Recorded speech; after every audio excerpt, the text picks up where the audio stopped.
I've met a mysterious man in my travels, a ranger of Gondor named Talion. Over our fire, I asked after his weapons. Impressive in their craftsmanship. A handsome blade, Orphael, has been at his side since his days stationed at the Black Gate, defending the borders of Gondor. But his dagger, Acharn, carries a sad tale. It too was once a mighty sword, carried by his murdered son, broken the night he died. Talion tells me Acharn means vengeance, and I have a feeling the blade will fulfill the meaning of its name.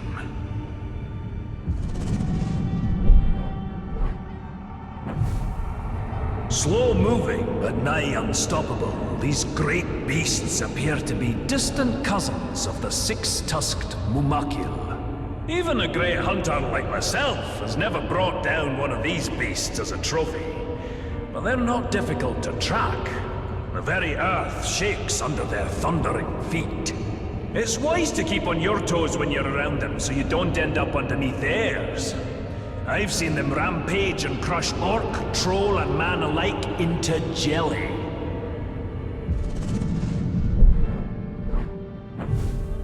You'd think the sight of a lone peak in the countryside would bring cheer to a dwarf's heart. But alas, that is not so here. Orodruin, the Mountain of Fire.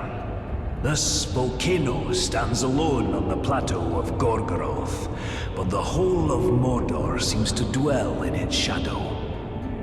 It's said Sauron chose this land for his domain because of that mountain, and I hope it suits him. Even dormant, anyone unlucky enough to travel these lands has that hill to thank for choking this acrid air, filling our lungs with ash and our hearts with dread. It's the keen edge what cuts the mountain, they say. But after days of hacking through Uruk heavy plate and Caragor hide, these blades aren't going to sharpen themselves. Our weapons are extensions of ourselves and demand respect. A well-honed blade sharpened with a genuine dwarven whetstone can make the difference between being a hunter or the prey. My brother Torvin once took a swing at a Caragor, and his axe landed with a thud instead of a slide. He lived to tell the tale, and has been sharpening his blade every night since then.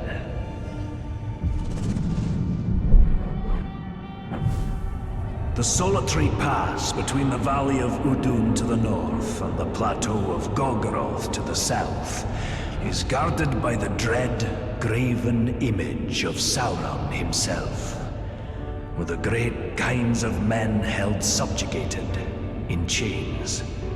The rock and steel of this visage inspires no deference in me for the craftsmanship or stonework.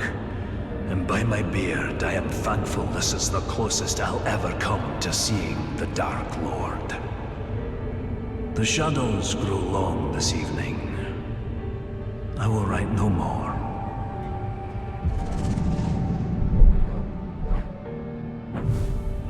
In my travels, I've amassed a worthy collection of treasure and trophies, heads and hides from all manner of foul beast, and even some lovely trinkets from the Second Age.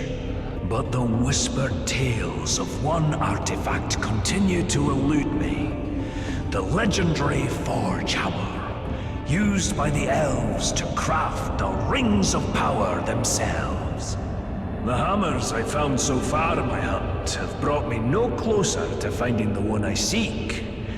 Perhaps the spirit of the elves do not want to see their precious artifact in the hands of a dwarf.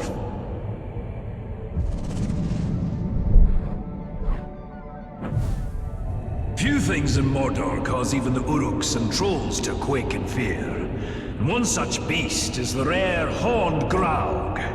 Standing nearly 5 dwarves tall, they're nigh unstoppable juggernauts of wanton destruction.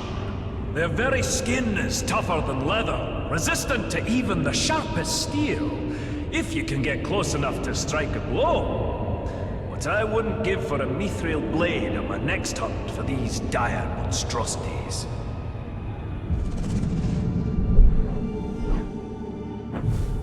Among the orcs of Mordor, their greatest are the fighting Uruk-hai. And among them, their vicious captains reign over the tribes and armies with ironclad fists. I've dodged more than one pack of foul Uruk on my hunt to these dire lands, and I've stolen glimpses of the rite of ascension among these foul folk.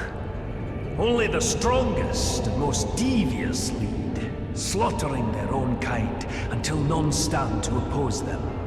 Brutal, savage, dangerous. And they don't smell very sweet either.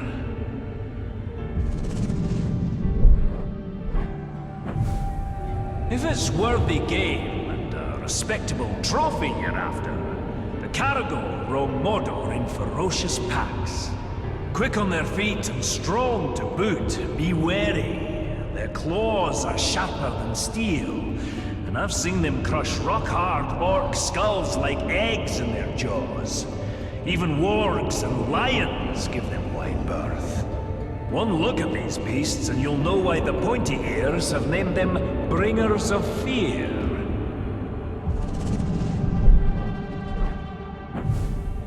Mordor is in no short supply of terrible tales, and few more dreadful than the Black Captains of Sauron. I have never laid eyes on them myself, but their descriptions to me are the stuff of nightmares. A man trapped in perpetual agony in armor that does not grow with him. Another cursed for picking up the mace of Sauron after battle. And the mightiest among them, the Black Hand, is not spoken of in passing in these lands. May my beard grow ever longer ere I cross paths with these villains. I'll stick to hunting fairer game.